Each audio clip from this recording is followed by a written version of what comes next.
This is the second episode in our season, covering missing persons and unsolved homicides across the southeastern United States. This episode discusses drug use, violence, and crime scenes. Listener discretion is advised. The views, thoughts, and opinions expressed are solely the interviewee's own. All individuals are presumed innocent until proven guilty in a court of law.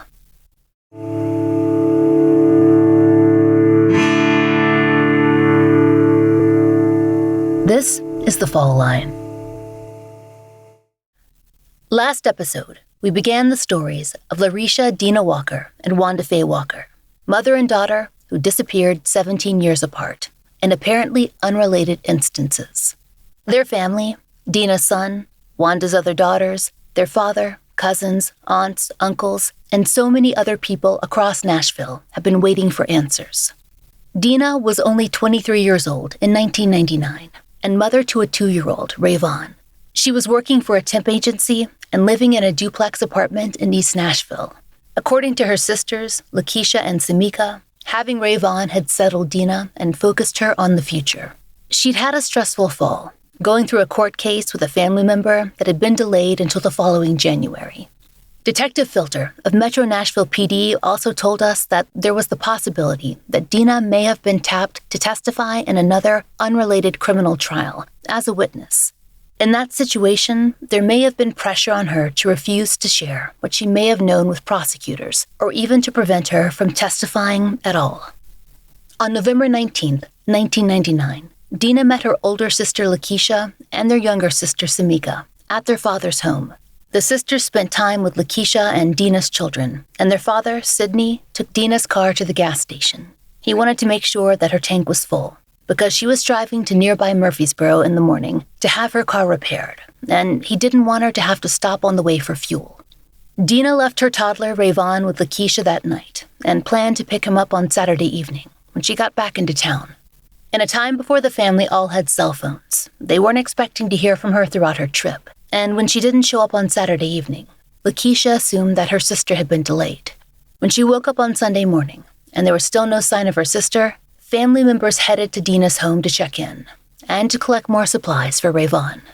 There, they discovered signs that Deana had been home. Clothes they'd seen her in Friday were in the laundry basket, and the bedspread was mussed, as if people had sat on it. Strangely, music was blasting on her stereo, so loud that Lakeisha could hear it from Deana's driveway. The family also found what looked like bloodstains on the doorframe, but said it took approximately 48 hours before they could file a missing persons report. As far as they know, Deana never made it to Murfreesboro, and her car was nowhere to be found. Neighbors told police that they'd seen her at her home on Friday evening with a male in a vehicle that they didn't recognize, and she was arguing with that man, but the family doesn't know who he might have been.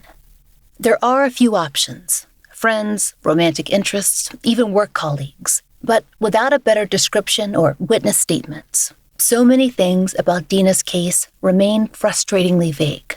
Her loved ones waited for answers for months. They marked the year's anniversary of her disappearance with a candlelight vigil, and then another anniversary, and then another. Deana's disappearance was devastating for everyone in the family. But Samika, the youngest of the 3 sisters, tells us that their mother was consumed by grief. She waited for news that never came, and it haunted her. That stayed with Wanda Faye, her daughters told us, until her own disappearance in 2016. We know more about where Wanda was and who may be implicated in her missing persons case, but more information is needed from the public to help bring her family answers. And that's where you come in. Wanda was last seen by her family on October 4th, 2016, when she left the residence of her cousin. She'd been staying there for a few weeks. That year, Wanda's housing situation had been uncertain. Her longtime boyfriend had passed away, and she'd had to move from their shared home.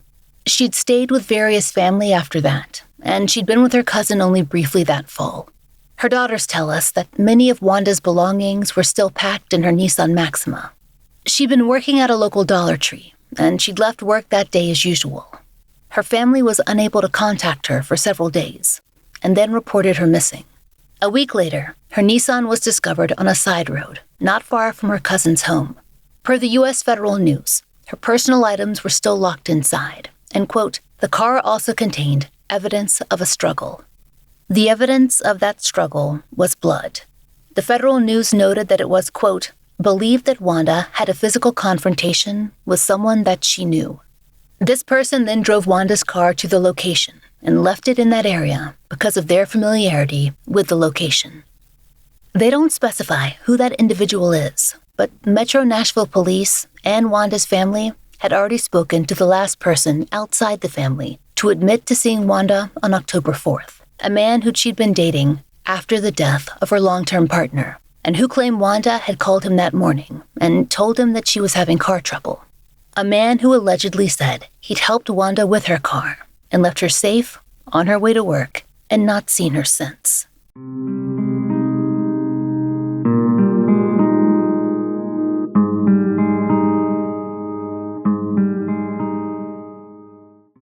Like her daughters, Wanda Faye Walker was born in Nashville. Samika, her youngest, told us about their mother's childhood. My mother was Granny's oldest daughter. And so my grandmother actually did not raise my mom. She was actually raised by my grandmother's sisters. So she didn't have a very close relationship with her mother or siblings growing up. I think that took time. I think they would see each other, but they did not grow up in the same household. I believe it was 3 boys, and I think my mom had 3 sisters as well.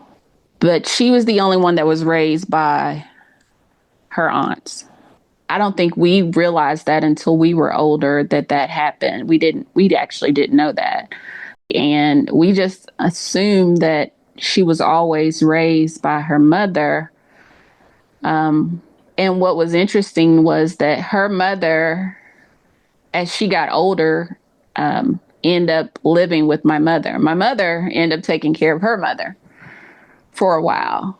But I think that, it hurt her somewhat because I don't think she understood why her mother didn't raise her and was able to raise all of the other children. So I think that probably affected her. She didn't, rag on about it, but I think it did affect her. And I can understand that. After Samika's parents separated, the sisters lived with Wanda, although they spent a lot of time with their father, Sidney. Samika told us that though their mother was busy at work, Wanda made sure that they felt loved and special, no matter what. I think my mom, we lived in a 2-bedroom duplex, and we all stayed in, 3 girls were in 1 bedroom. I just can remember Christmas waking up and seeing how she had put all of that together for all of us. And my mom so she was married to my dad. They were together for many years. I'm not sure exactly how long, but then they separated. And so just being a single mom and watching her put together our Christmas for all of us, and we all felt like we had just great Christmases every year, and we never felt like we didn't have something. It was great. I remember that. That is a good memory that I had as a child. Wanda Faye Walker spent most of her career as a teacher's aide in special education classes, and she loved her work and the outlet it offered for her creative gifts. A natural-born crafter, she was forever coming up with projects for her classes, and she taught her own children how to sew and to paint and turned just about anything into a beautiful piece of art. She always decorated. She was very crafty. She sewed our clothes for us when we were growing up. Sometimes we hated it because we were like, Mama, we don't want to wear that. But she loved it. She was just so creative and such a workaholic. Like, my daughters learned how to sew because of her. They learned how to braid hair because of her. They got that creative spirit from her because she took the time to show them those things. And I think her working with special education children really was a passion for her because she did it for so many years. Lakeisha, Wanda's oldest daughter, also told us about her memories of her mother's artistic skill and her love for teaching and for family. My children used to have a joke saying, for holidays and birthdays and stuff like that, Mom would always get creative and give them something unique, and she put a personal touch on it. And sometimes she put pictures of those kids or her students in the things that she gives the grandchildren. And they're like, Mama, I don't know who this kid is, but, Big Granny put this in my gift. And I'm like, she giving you a piece of her. This is what she does. Like, she was the granny that show up to graduations with signs that says, you go, girl, or, proud grandmother, stuff like that. I do that right today myself. And my sister got that niche too. She's doing it too for her daughter. So they really say that I'm like her now because I'll make some stuff out of something I have at home.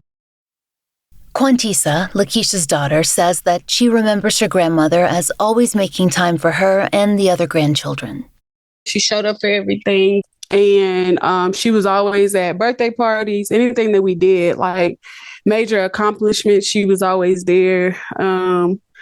She was pretty much the rock of the family. She had a smile to radiate the world around. It was very contagious.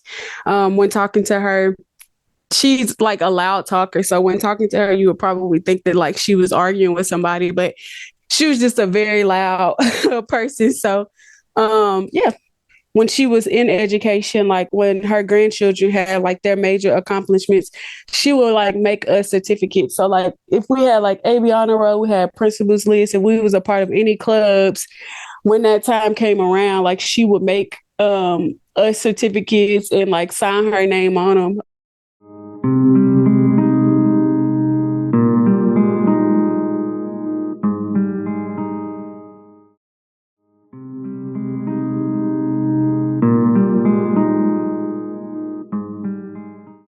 Wanda Faye did all that for her grandchildren, despite her pain after Deana's disappearance. She kept working, too, for years, in Nashville's school system.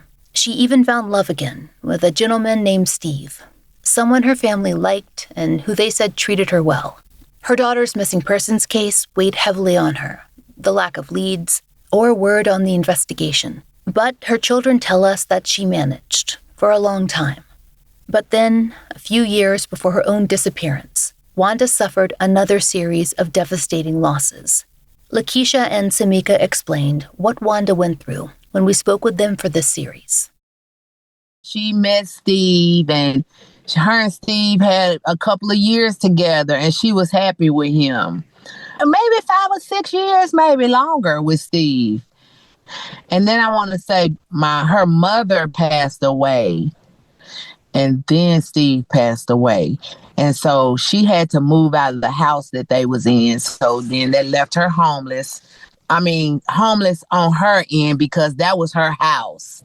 She didn't want to go live with nobody else, And that was her struggle because she never had to live with nobody. And that's not what she wanted to do.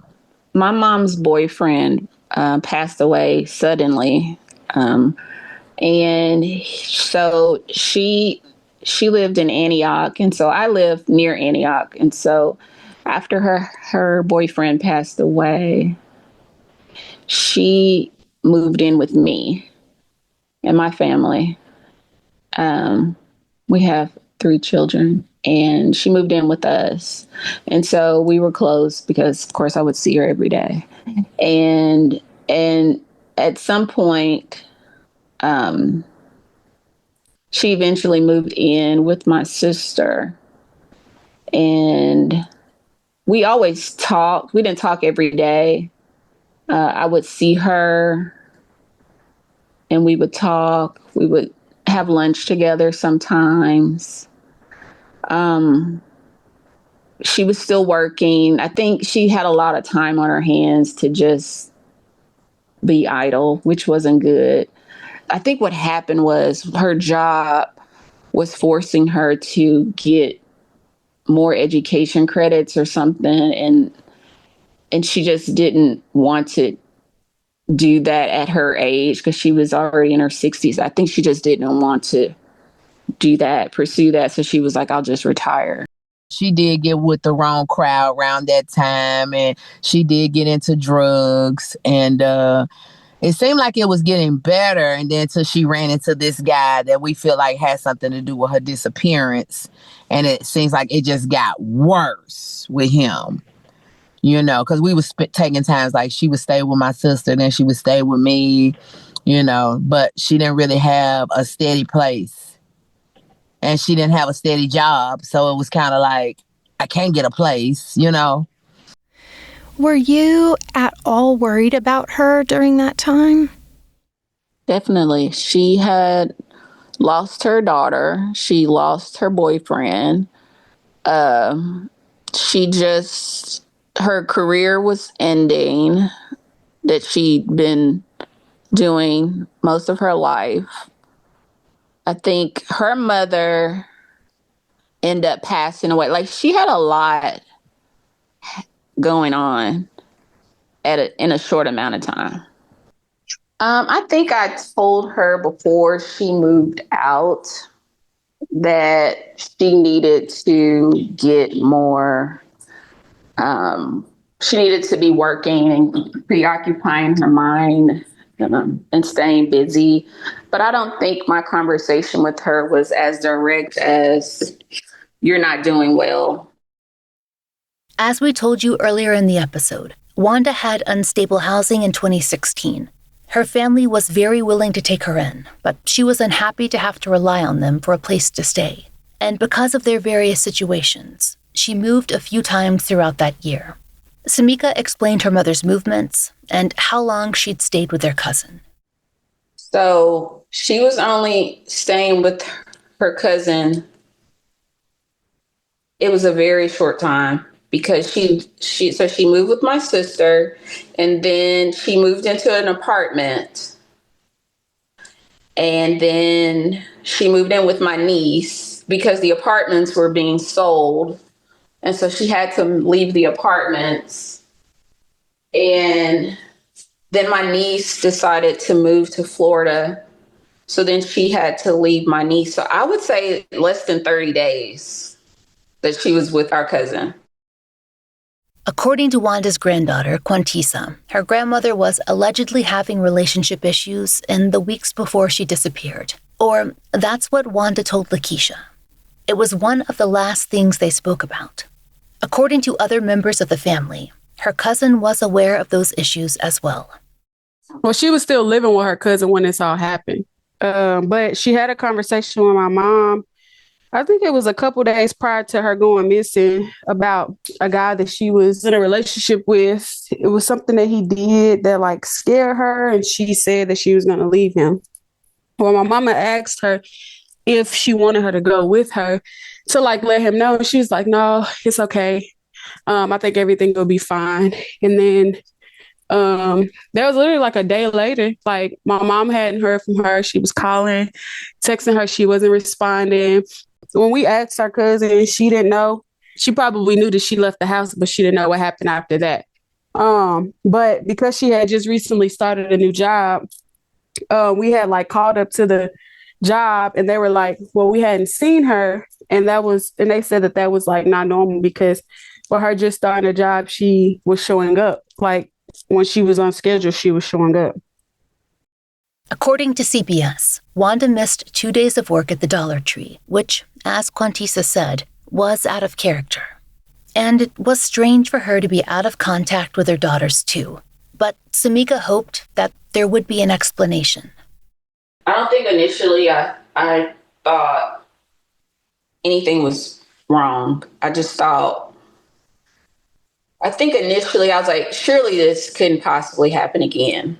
Like, this is just not real. She lost her phone. Her phone's dead. She just hasn't charged it. She's hanging out with some friends.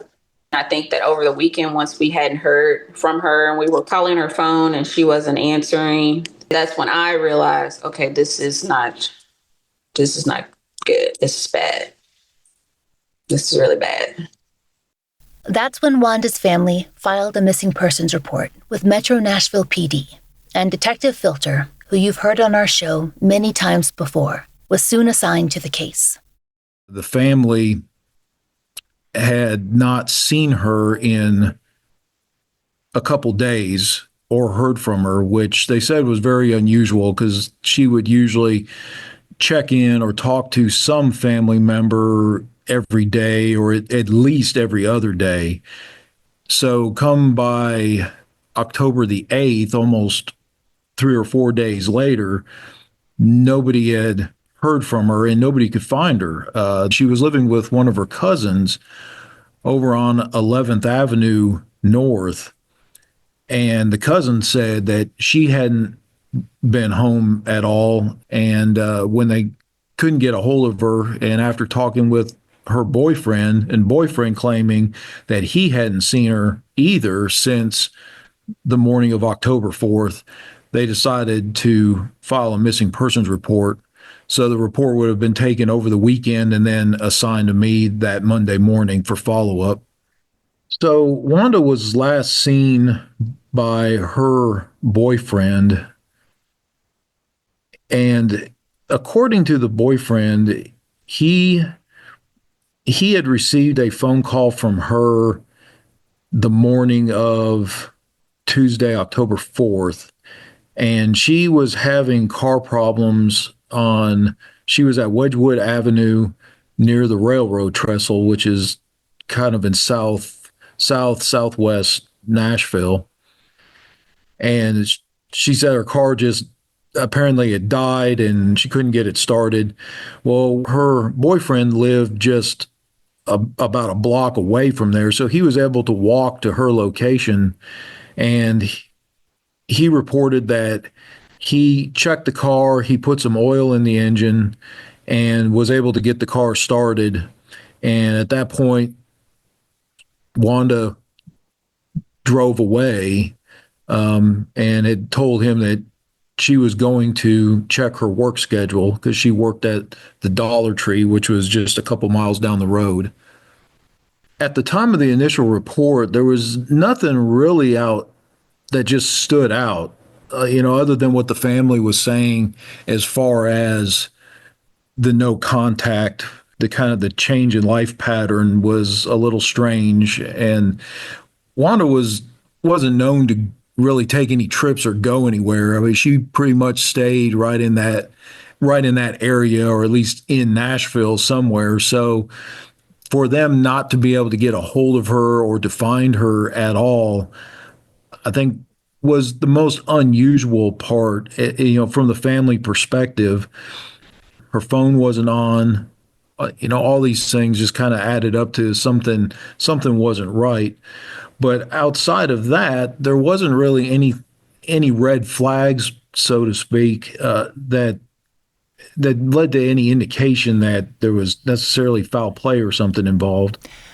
So, what did you learn during the early stages of your investigation? Early on in the investigation, I mean, we did our normal checks that we do with all missing persons cases, check area hospitals, check the jails, check homeless shelters, and even places that person may not normally go, and also pulled phone records to see, who she may have been trying to communicate with towards the end or the last when she was last seen. And there was just nothing. It was like she just vanished. Lakeisha, Wanda's oldest daughter, said that they immediately began their own search for her. They'd been through this before with Deana, and they couldn't stand to wait days, much less weeks. It's the reason why Lakeisha was the one who found her mother's car. She and Samika both told us the story. So I was obsessed with it. So I'd get off of work and just ride around that area, on on one side of South Nashville, on the other side of South Nashville, just like down little roads, every day. I would just go that way and just drive. I was looking for him. I was looking for her car. I was looking for her. I don't know. I was just trying to find her.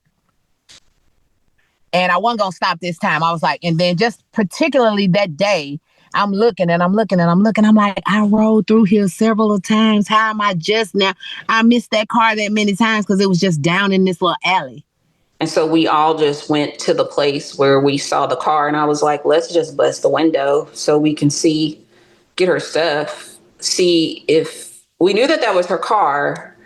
So we called the police and it just took them forever. And we were like, well, let's just bust the window out because we want to know what's going on with the inside of the car. And then we started thinking about, well, we never had a car before. So like when Deana went missing, we didn't have a car. So we were like, okay, so we probably don't want to mess up the car because we've never had a car before. They probably could use this information to help us. So we decided against it and just allowed them to do their thing. I thought that we had a jump start on her because, I found her car because I wouldn't stop. I'm like we never found my sister's car. So I was determined to make sure we found her car, because her car wasn't even really running. I'm like, her car can't be that far from this area. Like her car wasn't in the best shape. As Detective Filter told us, Lakeisha's discovery gave investigators their first real lead in Wanda's case. We really didn't have any good leads on the case until Monday, October the 10th. Her car was found abandoned in an alley off of Wade Avenue, not too far away from where she was residing and not too far away from where she was last seen by her boyfriend. The car was in the alley, parked behind a location. It was locked up. We could see her person through the window. There was what appeared to be blood on the back seat. We talked with neighbors in the area. Nobody knew whose car it was, and most of the neighbors said that they had never seen the car before, and they told us that the car had been parked there for at least 5 days prior to us being notified about it. Her keys were not in the car, and neither was her cell phone. We had the car towed to our forensic lab, and they confirmed it to be human blood. It probably was several months later that it was confirmed that it was Wanda's blood that was in the back seat. Was her blood the only blood that was found in the car?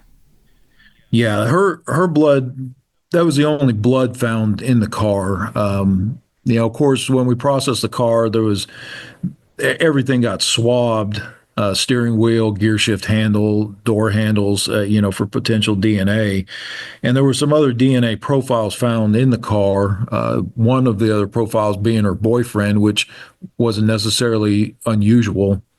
But the only blood that was found was hers. According to our discussions with Detective Filter, the amount of blood found in Wanda's car was not extremely significant. However, other evidence and the totality of the crime scene implied that Wanda had met with foul play, and the lack of contact indicated that she had likely not survived the attack. Her family says that they had not realized that investigators were operating under that theory. Then, when the media released more details on Wanda's case in 2021, they had details attributed to Metro Nashville PD, like a quote from CBS we found that noted her car had, quote, blood all over it, which Samika says was shocking to her family, who'd seen the car themselves. We had no idea until we heard him say it on the news many, many years later. I was shocked. I was like, what? What do they mean significant? And I think what ended up happening was my kids had the same experience because they hadn't heard it either. I think our understanding of what happened had definitely changed from, okay, she didn't just get injured. This was bad. This was definitely bad. It changed that perspective because, of course, we're still thinking she's that she's just out there somewhere and she's fine, hopefully. But that changed that thought. Samika and Lakeisha told us that though they were desperately hoping to find their mother alive, they also felt sure that she had been attacked. And even from the beginning, they were reviewing possibilities as to who could have hurt her. And outside of a stranger, that list felt very short. And the thing about it all is, we don't know, but it's like, we know. Like, she didn't have no enemies. She, wouldn't nobody want to do nothing like that to her. From the investigative side of things, Metro Nashville PD was focused on reviewing interactions that Wanda had on the last day that she was seen, October 4th. There was no reason to suspect her cousin, especially when someone else eventually admitted to seeing Wanda later in that day.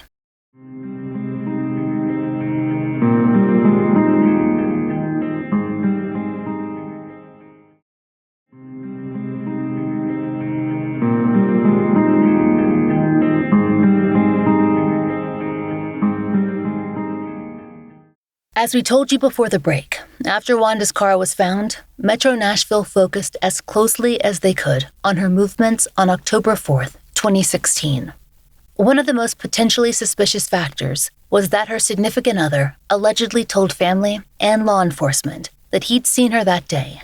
In fact, according to people we interviewed, he offered to help in the search.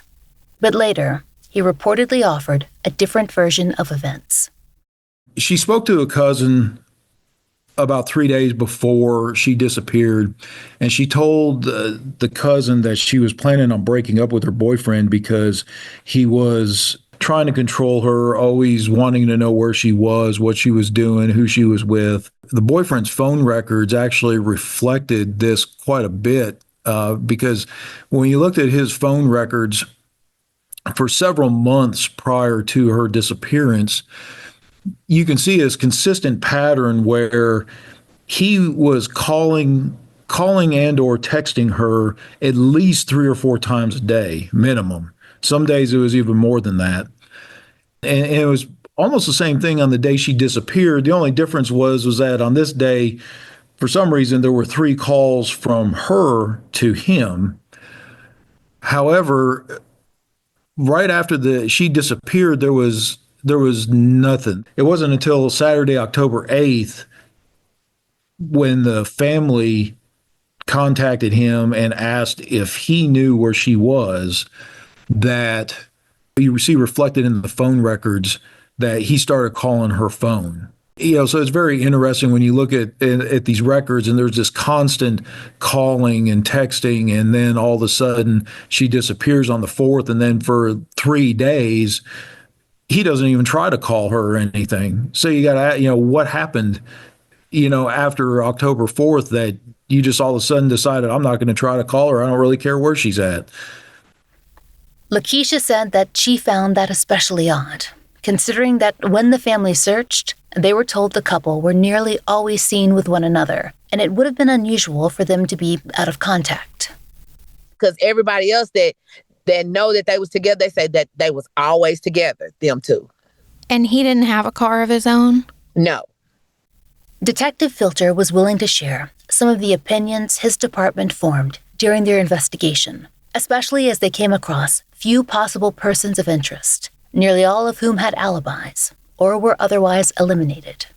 The following information is the investigative findings of Metro Nashville PD and not the opinion of the Fall Line. What did you learn as the investigation progressed? As the investigation went on, we started becoming a little bit more suspicious of the boyfriend because there was really nobody else in her life that was really significant that would have wanted to do her harm, or at least not that we could find. After interviewing several of the family members and interviewing friends and acquaintances of hers, there just didn't seem to be anyone that had any motive to cause her to disappear or to want to harm her. So we started looking a little bit more at the boyfriend, and of course, we started discovering that the boyfriend had some history of domestic abuse had actually been in prison for almost killing one of his girlfriends. As the investigation progressed and we started learning more about him, we come to find out that most of these women that he was dating, he was abusive to them. So one of the girlfriends he had, when she broke up with him, he came over to her place one night and tried to kill her. And of course, it was fortunate enough for her that the police were notified about the intrusion, and there were a couple officers that literally were like over in another building in the same apartment complex. So the response was extremely quick. Had it not been quick, he might have succeeded in it.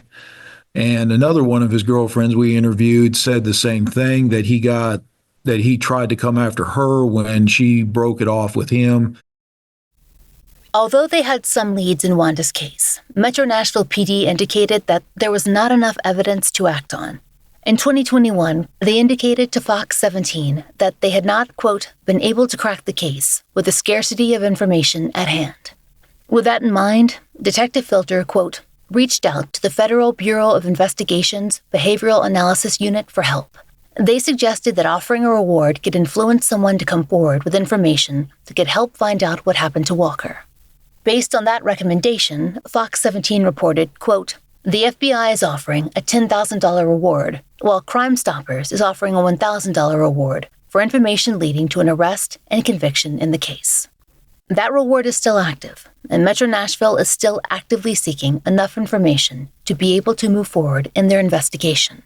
It's been frustrating for Wanda's family, who feels they have seen evidence, but Detective Filter told us that evidence for an arrest and for a trial are quite different. There's really three types of evidence, actually, that you use in a criminal case. You've got circumstantial evidence, which is probably your weaker evidence that you could present or use. You've got witness testimony, firsthand accounts of what people had seen, or what in some cases may have been told to them at some point. And then you also have your physical evidence, which is what most people are familiar with fingerprints and DNA and ballistic stuff and things like that. In this particular case, it's primarily circumstantial. And when putting these cases together, there might be enough evidence to arrest somebody, for a crime, but that doesn't mean that they're going to ever get convicted, or that there's enough evidence to convict on it, because the standard to just arrest somebody is, in the legal world, is called probable cause. And probable cause is a lower standard. It basically just enough to show that, yeah, there's enough evidence here that would allow a average person to believe that this person did commit this crime at this time. Now, when it gets into court and it goes to trial, the case has to be proved to beyond a reasonable doubt, which is a really high standard. So the status is actually what we call an open active investigation. I've still got some leads that I'm working on. I'm trying to continue building this case. Throughout the entire investigation, there's been some other people that have come up, but we've been able to eliminate these other persons of interest, or suspects, if you even want to call them that.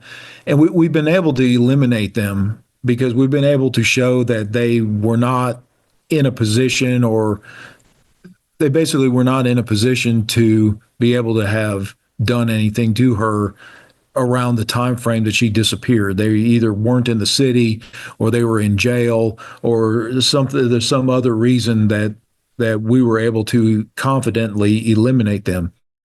We know that there is a reward that's available. What information would be helpful for you to receive from locals in Nashville? Well, the best information is just, there's a lot of people out there that have so much information on a lot of cases, and this one I don't think is any different. I think there's a lot of people out there that that knew Wanda and probably knew a little bit more about what was going on in her life than what they've been willing to tell us. That reward is helpful. It's more than the Walker family has seen in Deana's case. But without regular media attention, Nashville won't know about Wanda and realize they have tips that could finally close her case. So, for years, Lakeisha headed up efforts to attract journalists to anniversaries and birthdays and vigils. But recently, her daughter, Quantisa, has taken over as the family spokesperson and media point of contact. We don't get as much coverage as we used to. They really only used to air anniversaries and birthdays. So, I mean, we take what we can get. Over the years that we've done marches, we've done candlelight vigils, we've done all of the things. Like, I did interviews for News Channel 5, News Channel 2, News Channel 4. So last year was the second march that we did. In the past, we just like gathered to do like candlelights and things like that around her missing anniversary date.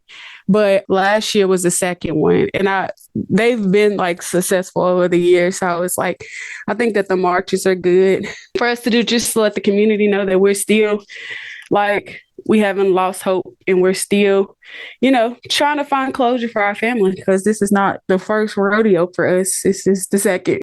It ain't really much they can do, because it's in the hands of the community, and it's in the hands of the detective that's working the case. Like, as a family, the only thing we can do is continue to come together to make sure, like, we're still making sure that it's being publicized, it's on the news, it's getting airtime, like, whatever the case may be. But, if there is anyone listening, they're like, well, what can I do to support their family? My main thing is always like, keep us in your prayers, because not only did this hit our family once, this has hit our family twice.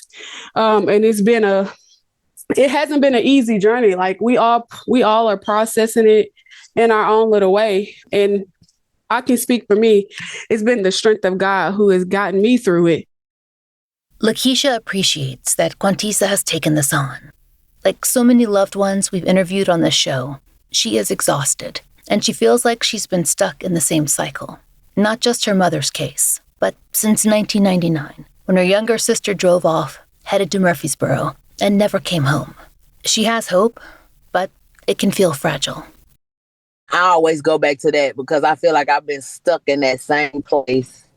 And then it happened again, and it's like, wow. So I started having seizures after that, after mom disappeared. Like, just a lot. It was just a lot, like an overload. But I'm doing a whole lot better now. It's been 5 years without them. So I think I'm going on a good path right now. These cases still can be solved. 20 years later, 30 years later, I know I've seen it on TV. So we're not ever going to lose faith that we will get closure. I feel like just knowing what happened is what we really need. Lakeisha also wants that for Rayvon, Deana's son. Watching him go through this twice has been one of the hardest things of all, for her and for the whole family. As Rayvon told CBS in 2016, quote, "I try to put a smile on my face, but it's hard to see other people with their mothers. Now, with my grandmother being missing as well, it's devastating." As Quantisa, his cousin, explained to News Channel 5 in 2021, quote, "It's one thing to bury someone and to know they are deceased. It's another to know something happened, but you don't have any answers connecting to what happened. It's something that the Walker family knows better than almost anyone, as one of the few families we've met who've had to face that tragedy, the lack of answers, 2 cold cases, twice. In October of 2016, when Wanda Faye Walker was last seen, she was 60 years old. She would be turning 68 this year. Wanda is described as a Black woman with brown eyes and short hair that she often dyed blonde. She wears glasses and has pierced ears, and is listed as 5'7" and approximately 180 pounds. As Lakeisha said, knowing, really knowing, is what her family needs. As Metro Nashville police tell us, Wanda Faye Walker's case is extremely solvable, and her family can see justice. They just need a few more pieces of information. And that comes down to you and what you can share. If you have any information regarding the disappearance of Wanda Faye Walker, please contact Detective Matthew Filter at 615-862-7803. You can also call Nashville Crime Stoppers at 615-74-CRIME or 615-742-7463. Callers remain anonymous and may qualify for a cash reward. In Wanda's case, there may be up to a $13,000 reward available. Next time on The Fall Line, the disappearance of a loving father last seen in Louisiana, and the mysterious car wreck that is his family's only clue in his missing persons case. If you know of a case that should be covered on The Fall Line, there's a link to our case submission form in the show notes. Thank you for listening. The Fall Line is an independent podcast, and we appreciate listener support. If you try out the products we advertise, please use our sponsor codes. It really helps. And please take a moment to rate and review our show on your podcast app of choice. If you listen on Apple Podcast, please be sure to check your subscription to make sure you're set for automatic downloads so you don't miss an episode. My book, Lay Them to Rest, is available anywhere you get books and through your local library. Find out more in the link in our show notes. And if you'd like to support the show and the stories we cover, join us on Patreon or Apple Premium. Through both platforms, you can gain early, ad-free access to our episodes.